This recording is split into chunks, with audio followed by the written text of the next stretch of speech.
Hey everybody, welcome to Drive Thru Review 389. Today we're going to talk about Wir sind das Volk, or We Are the People. Now this is a game that was published last year by Histogame. Limited release, but it seemed to have been trickling over here. Now GameSurplus.com sent this to me. This is one of the games they've been sending me. So if you do want to check it out, definitely go give them a look, and also give them a look. They always bring over, lots of cool imports and things. And if you request an import for them, I should say, then they'll go look it up and see if they can bring it over. So back to the game. This was also designed by one or more of the folks that did Friedrich and Maria, which I haven't yet played. And these are sort of card-driven, war game-ish Euro hybrid things. So the theme of this is the competition, so to speak, between Western Germany and Eastern Germany post-World War II, all the way up through the fall of the Berlin Wall in 1989. Now, you may not actually even build the Berlin Wall in this game if you're playing East Germany, and you may not actually tear it down if you did build it. So it's a card-driven game. It's similar to like a Twilight Struggle, but I think the comparison really stops there. It's got a quite a bit different way that you play cards and what you're trying to do, but you've got events on cards, you've got op points and different icons and things that you're going to be activating and trying to build up your economic strength and a little bit of propaganda and all those kind of elements that go into the combat, so to speak, between East and Western Germany. So let's jump into how the game actually is going to work, then I'll tell you what I think about it. Now here you can see most of the pieces and things that come with the game. You've got the board here, you've got Western Germany on this side in the yellow, and then Eastern Germany in the red, and then you can also see Berlin, of course, has a Western Berlin and Eastern Berlin there, and that's represented in this spot here, but this is kind of like a blow-up image, a detailed image of that. And of course we have cards, which I'll show you in a second. And then to start the game, let's zoom in here. We can actually see East Germany starts with two factories, one in Berlin there, and then one here in Bitterfeld. And then West Germany starts with one there in Hamburg, and then one down here in Dortmund. So you can see these factories actually will rotate and go up in value, and they actually will spin over sometimes. And so this is sort of the economic output of these factories, and each side starts with two in play. The other thing that you can note that you start the game with is 3 unrest in each of the provinces. So there's different cities with these infrastructure connectors there, but then you can see the borders and the different colors making up the different provinces. Now East Germany has access to 4 sort of outside factories, 2 in Poland and 2 in the Soviet Union. And they have these purple factories that could come into play, but they don't start in play. You've got to get them into play through one of 2 possible events that come into play. Now before we get into the card play and what's going on and how you win, there's a couple of basic concepts I need to get across to you. The first has to do with these factories and these connectors. So during the course of the game, you're going to get build points. And for a build point, you may put out a factory here starting at level 1 and just put that out. That'll cost you 1 build point. Another thing you can do is actually add one of these connectors. You can see these are double-sided, red or yellow. And you build that for a build point. So if I put this out here, let's say I had 2 build points on my turn. I could put first the factory out and then the connector. Now for each connection that the factory has to another factory, you're going to bump it up by 1. So you can see both of these simultaneously will go up to 2 there. And then so if I were to connect these 2, let's say I get 2 build points on a later turn, and I built these out like so, then this one would bump up because it's connected to 1 factory, and this one would now go up to 3 since it's connected to 2. You can always audit what your current factories are at. Basically it's 1 point for itself plus 1 for each connected factory. However, East Germany has the quote-unquote feature that the factories can get run down. So if you can see this little symbol here, and through different events and other activities that the West can do, you can actually run down a factory. So let's say we ran down East Berlin, we would take that, and then any rundown factories, you basically don't count itself, you just count the number of connections. So you can see the maximum this has on this side is 2, and then if it was connected to nobody, it would actually have 0 output there. So that's a possibility as well. The other principle to note is that for every 4 unrest in a province, you're going to put out mass protest markers. So these come in German and English double-sided, and so you can say, okay, we'll put this out. So this is a mass protest marker there. And if any time at the end of an end of decade phase, there's basically 4 decades in the game, that you have the 4 or more of these, then that side is going to lose. If both of them have it, which is possible, then the East is going to win the game in that case. So you want to be very careful about getting unrest out here. Now it's possible to get more than one marker. If we got up to 8 unrest, we would have to say, put another marker there. So that's already 2 of our 4. So you got to be very careful and think about quelling the unrest there. Now, the last basic concept that I want to talk about is the living standard token. So you can see these discs here. Now you can put these out during card play, and I'll explain how sort of a turn works when I talk about the cards, but you can get these out through a variety of methods. Now you need to have 3 economies. So you can see this one only has 2, but you can actually use the opt values on the cards to sort of cheat temporarily and then bump those up. But for every 3 that you have, you can actually build one of these. So we can get that first one out. Let's say we bump that up to a 3, we could get that out. Then through adding other factories and things, we can try to get more. So if we build this one and then connected it, so that would actually connect these 2. So see, that would bump up to 2, that would go to 3. So now we've got 5 total. Now the other thing to keep in mind when you build these living standard things is you actually delete or remove an unrest, so that can be very helpful. Now the one tricky thing about Berlin, remember I said there was a sort of a blow up of Berlin, is this factory here actually contributes to the economy of Berlin and not for this province necessarily. And these connections will still bump everything up, but you're going to apply this economy to Berlin. So you can see here's the blow up of Berlin. Again, they start with the 3 unrest, and if you want to go and build the living standards there, you've got to again look at the factory down on the map, and you'll still remove unrest like I said before. Now notice there's a Soviet flag here. That doesn't really mean a whole lot in this game, but in terms of West Berlin, France, the UK, and the United States flags do actually mean quite a bit. So if you look here, we have 3 provinces, one sort of designated to the UK, one to France, and one to the United States. As you build these living standard markers here, and again, we're going to need, of course, to have enough economy to do so. Once you get some built out here, then you can actually move them from here over to West Berlin. And you've got to actually have one here, of course, before that, and then move that. So for one of the things that you can do, you can usually build 3 of these on kind of a normal action. You can move 1 if you're playing the Western Germany over to West Berlin as part of one of those 3. But it's very important, I just want to leave you with this note, that you kind of build things up evenly and gradually, because other provinces will get jealous. Some of your propaganda is able to, you want to make some of the other adjacent provinces jealous if you're going east to west and so on like that. So I'll talk a little bit more about that a little bit later. Okay, so as I said, the game's made up of 4 decades. So you can see decade 1, 2, 3, 4. Now these cards here on the top and also this card here are special cards. These are going to be set out unavailable, but only the East player can play and activate this card here. Otherwise, we're going to put 7 cards, and normally what you do is you actually put them there atop of the board, but sort of my long skinny table here doesn't have enough room. And then as you play them, you're actually going to move them down to the bottom of the board, and I'll explain why in a minute. Now there are some cases actually when you play a card, it will actually activate and go in front of the East player as well, and I'll talk about that.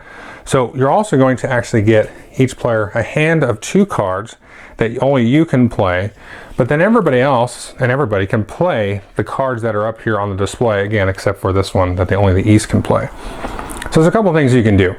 The least efficient thing that you can do is you can play a card here, and you're going to look at the color of the art. So you can see this is a Western sort of themed card, and then you can see this one here is, since it's all in red, is an Eastern themed card. So you can take and play a card of your color and just simply remove 1 unrest off of the board. Now you can play somebody else's card or even a dual card. This one here, you can see this is sort of red and yellow.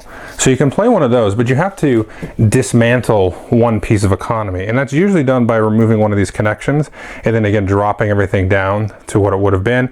But you can actually remove, if something doesn't have anything connected to it, it'll of course be back to 1, and then you can dismantle that directly, which you don't really want to do, obviously, because you want to keep those factories out there.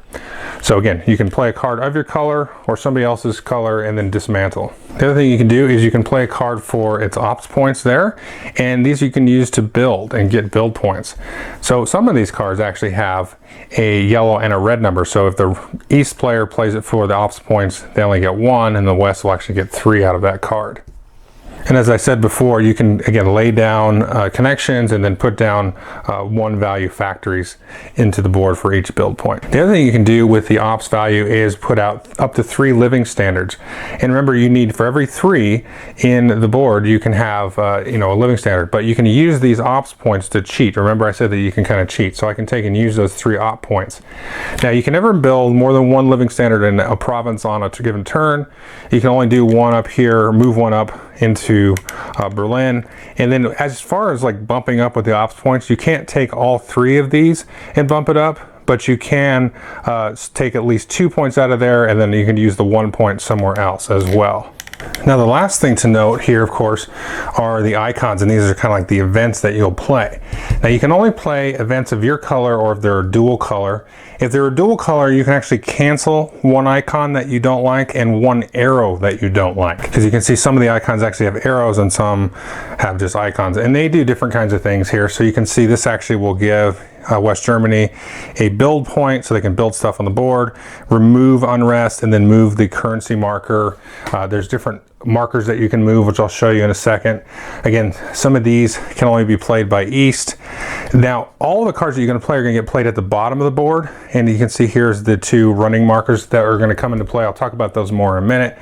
You're always going to have 2 cards dealt at the beginning of each decade, and then you're going to play through 7 of these regular cards. As soon as 7 of these regular cards are played, no matter what you played in your hand or the special card, you'll deal out 7 more. So after you've done playing everything there, then let's take a look at the end of decade phase really quick, because this is going to kind of make more sense why you're moving different things and building different economies and things. So we can see here's 3 tracks that you might be moving here, left and right, and then here's your end of decade track there.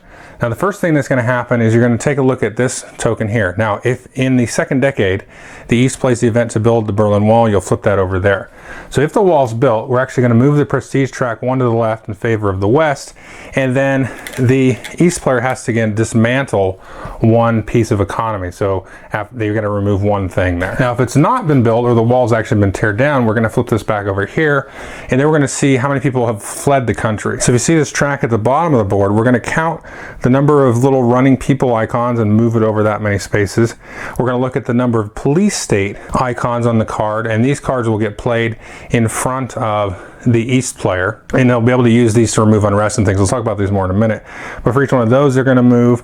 We're going to look at the province for the West that has the most of these living standard markers and then move it up that many. So let's say 2 was the most we had in a province, we'd move it up that much. We look at the minimum amount that the East has. So if they had like 1 in each province, it would come back 1. If they had a province with 0, it would stay put. And then you're going to look at the mass protest markers here and then move them left or right depending on if they're East or West. Now wherever this ends up at, the East will have to dismantle that many pieces of their economy, the connections, and then eventually the factories. And the next thing that's going to happen is this prestige phase, and looking at the prestige marker there, you can see the East or West, depending on where it's at, it's going to give an available action to them. So if it was over here, the West could do this action or anything prior to it. So they can run down a factory, add some unrest, and so on, and the same with the Eastern side. Now to start the game, the West always goes first, but wherever this prestige marker is in the continuing decades, then that player is going to go first. The next thing you can do after that is we're going to do kind of an interesting phase here, and I'm probably going to mess up or make it sound really confusing, this part, but it's not really. So we're going to take a look at the Western currency. So we're going to see wherever this is at, and this is only really considered by the East. So if it was up here at +3, that's good for the East on that side. If it's in the negative, that's bad for the East. So let's say that was at the +3. And then what we're going to do, we're going to look at the West. We're going to take the province that has the lowest factory in it. So if you have a province without any factories, it's going to consider that as 0. But let's say we looked at it and we said, okay, this guy only has a 1 down here in Bayern. He doesn't have any other factories. And so you're going to look at each province for the East, and if they have a factory in that province that's higher than a 1 in this case, you're going to add +1 to that green number, and you take that up. So let's say we have +3 plus another 3. So we have 6. So that's the amount of sort of currency in favor that we have for East. Now we need that to pay for our living standard markers there. In this case, we've only got 4, so we're good to go. We've got 6, we can cover the 4. Now if we didn't have it, let's say we had 8 or 9 living standard markers out here, and we only had 6. We'd have to dismantle the difference, basically 3 pieces of the economy again, in that case. And then here we're going to get to the sort of the police state phase. And again, for each of these that are in front of the East player, so whenever this event is played, it's going to go in front of the East player.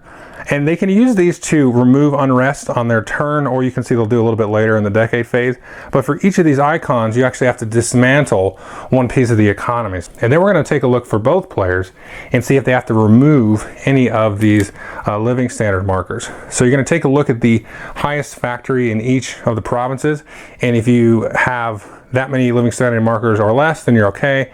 But again, through East dismantling all this stuff, possibly for the early part of the phases, you may have to remove the living standard markers, and you might have to do it as the West as well. And then we're going to look and see, and this is what I call the jealousy phase. Now, each player is going to look at a province with their most living standard markers. Let's say the most we had in a province was 2 here.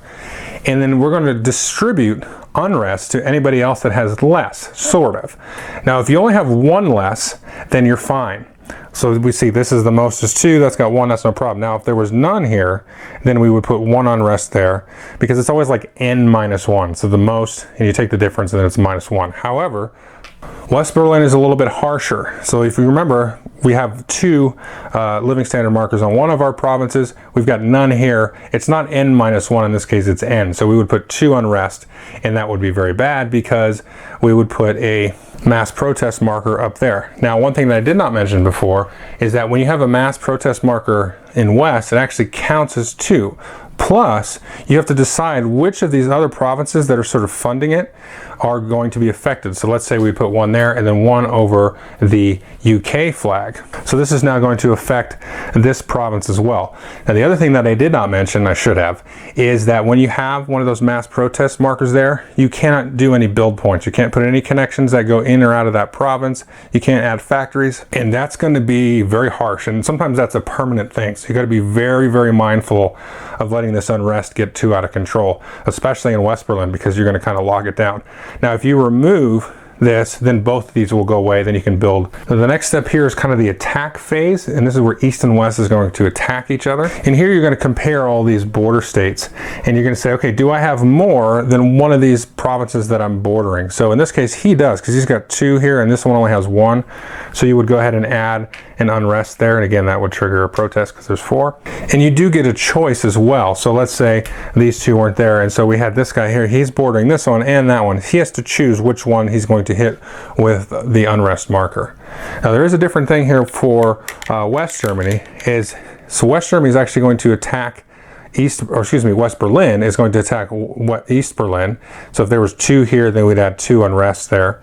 But they can also attack the region here, Brandenburg, because it's kind of bordering both. So he gets to attack both. He doesn't have to choose. And then we get to this other phase, and then if you haven't used for that round a police icon in front of you as the East to remove an unrest, then you can do so now, and then all of these will be cleared. And these stay in front of you for the whole game. So that can be cool for removing unrest, but it's also, again, pricey, because if you remember here earlier, you've got to dismantle your economy a little bit for each of those. Now, the next thing here is the Socialist Marker. So let's talk about those. So depending on where this marker is at the end of the decade, you're either going to add or remove socialist cubes, these pink cubes, to the board. What are these used for? Well, these are very interesting. So if we take a look here, let's say we were about to add, a 4th cube there that would cause a mass protest. When that happens, if we have cubes available here, this guy will kind of come in and kind of quiet everybody down and get them calmed back down. Now, this is going to be an interesting thing, is if you can get this socialist marker up here, you're going to add a lot of these to the board. There's only 12 of them.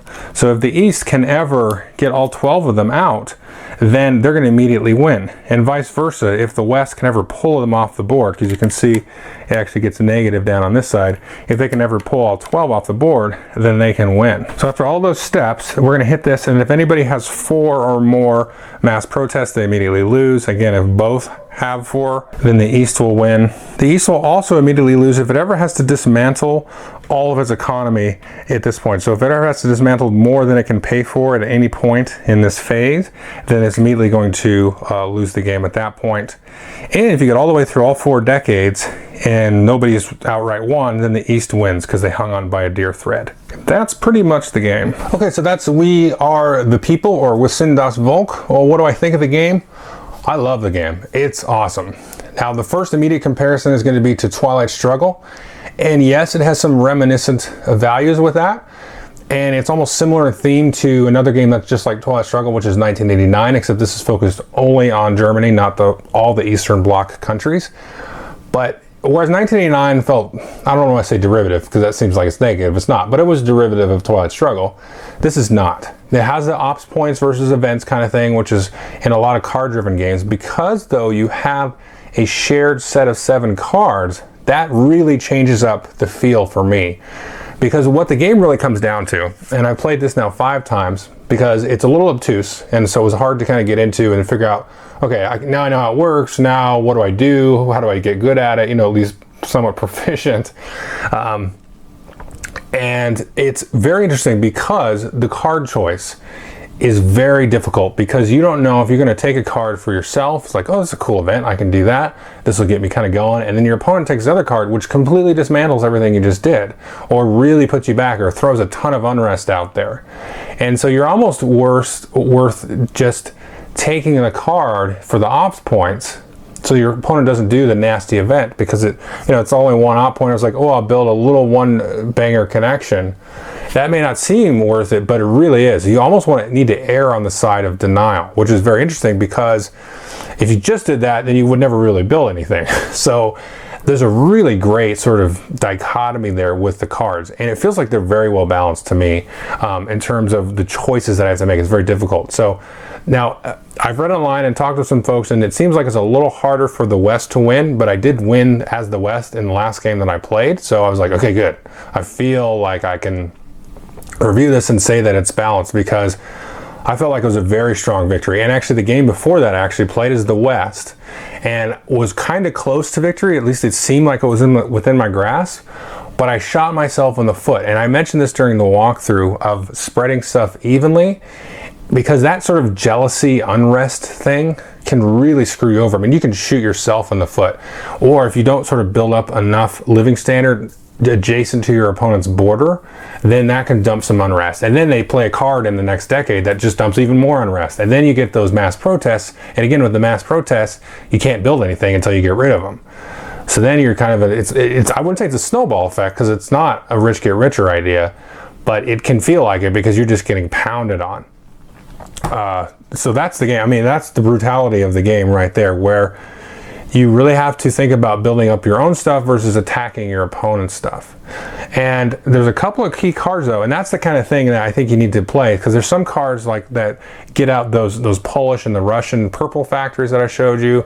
Those are very key, and if you're the West, you kind of want to deny those as best you can. And some of the things that do some dismantling, you need to deny those if you're either side. So learning the cards and learning when they're going to come out and all that stuff, that's going to be a big part of the game as well. In terms of the theme, it feels very sort of thematically integrated, and it's kind of cool to play with the what-if scenarios. I mean, the sort of the anchor on the game is the whole building of the Berlin Wall, whereas if you don't, then all the cards with those little running people on it are going to hurt you and kind of dismantle your economy a little bit. But if you build a wall, it's a guaranteed dismantling. You're just not, with the running people, you're not sure exactly how much. With the wall, you're guaranteed to lose a little prestige and a little bit of your economy. But then you can unbuild the wall, and then you can also like wipe out all the police state cards in the 4th decade was the special card. So it's a little bit of balancing act there in terms of the East, is how much do you sort of oppress your people? And how do you deal with that? And can you get some socialists in to sort of alleviate, kind of stop the bleeding, if you will? So there's a lot of thematic cool stuff that's going to happen, where through the mechanics of the game, it feels very thematic, which is really, really neat. It's going to take you a few plays to get into. I think probably I didn't play it right until after playing twice, and then I probably wasn't playing good until the 4th game and then the 5th game. So it's going to take time. There's a commitment here, but the play length, what does the box say? 150 minutes? What is that? 2.5 hours? I would say at tops. It's going to kind of depend, because you can win or lose in the 2nd decade or the 3rd decade. You don't have to necessarily go through all 4 decades. But if you have a long sort of full 4-decade game and you get into that last, decade phase, then that probably takes about 2.5. But I would say tops, because once you get to know the game, you get to know the icons, it's very quick because you just choose that card, you choose that card, you choose that, you choose that, play this. Everything's very, you know, integrated. You're just moving stuff on the tracks or adding and removing economy and adding and removing unrest. That's pretty much it. But sort of that organic, you know, sort of growing of your country is pretty neat to watch. And you can see, you know, as your living standard tokens start to come out, it's usually a good thing unless you're the East and then you're like, oh, I built too many. I have to dismantle parts of my economy. So that's a cool balancing act. It feels like you're kind of having to run and deal with the day-to-day of maintaining a country without really being boring or anything. It's pretty exciting, actually. Okay, definitely recommend getting this. Go check it out on Game Surplus.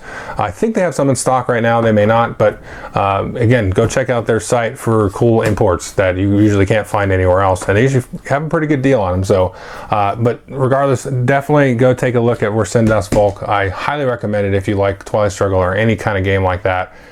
Commit to a couple of plays to get into it, but then I think it's gonna be worth it. I would almost say I guarantee it. It's going to be worth it. It's going to be difficult. It's going to be hard, you know, especially as the West, I think initially, because the West can, again, shoot themselves in the foot. And that's what you really try not to do the first few times you play, is just learn how not to shoot yourself in the foot. Once you can get through that, then you got a fighting chance. So I think that's great. I mean, that's what a game should be. So anyway, can't recommend enough. Thanks.